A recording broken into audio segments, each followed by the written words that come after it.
Okay. Oh, hang on. Oh, there we go. Hi, how are you? Hey, I'm well, thank you. How you doing? I'm good. Thank you so much for joining us. It's so nice to see your face. For everyone joining us, hello. Thank you for being with us on World Mental Health Day. Um, yeah, I'd like to introduce to you the wonderful Dr. Britt Ray from Stanford University. She's also the creator of Gen Dread, and I'm a very big fan of your work. So thank you again for being here today. Oh, Yeah. likewise, thanks, Catherine. um, the theme of this year's World Mental Health Day is nature. So I thought it would be an amazing opportunity to sit down with an expert and talk about something that I think a lot of people have been maybe thinking and feeling, but don't really know too much about, and that's climate anxiety. So I guess my first question for you, Britt, is what is climate anxiety? Who does it affect? Sure. So, climate anxiety refers to many wide ranging forms of distress that lots of people around the world right now are feeling because of the climate crisis. So, of course, it can manifest as anxiety, as the title would make you think of, but also sadness, helplessness, hopelessness, fear, grief. There's lots of different co occurring difficult emotions that people are reporting experience with because of the climate crisis, and importantly, not just due to the fact that we are witnessing a world that is increasingly in a dangerous state due to warming temperatures, but we're also losing ecosystems and other species, non-human species.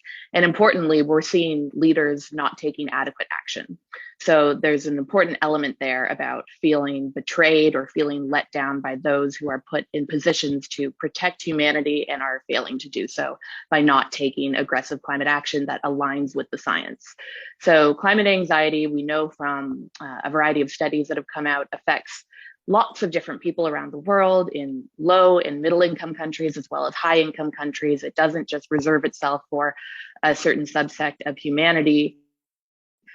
It particularly is dominant in younger generations. You know, people who are now growing up have understood for years that the climate crisis is something that they're going to have to contend with over their entire lives, yet they have the least responsibility for creating the emissions that are producing that very uncertain future that they'll have to cope with, while those in power who have benefited from high emissions lifestyles and are still the ones responsible for taking action, but generally failing to do so, won't be around to deal with the consequences.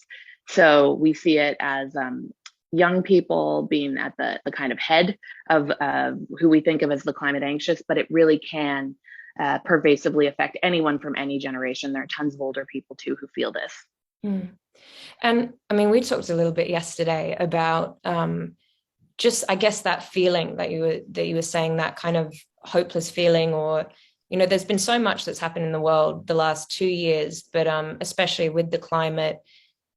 And you said that this also wasn't it's not, climate anxiety isn't a mental uh, illness per se. It's not anxiety or depression, but can that can climate anxiety trigger or worsen pre-existing or other mental illnesses such as depression and anxiety?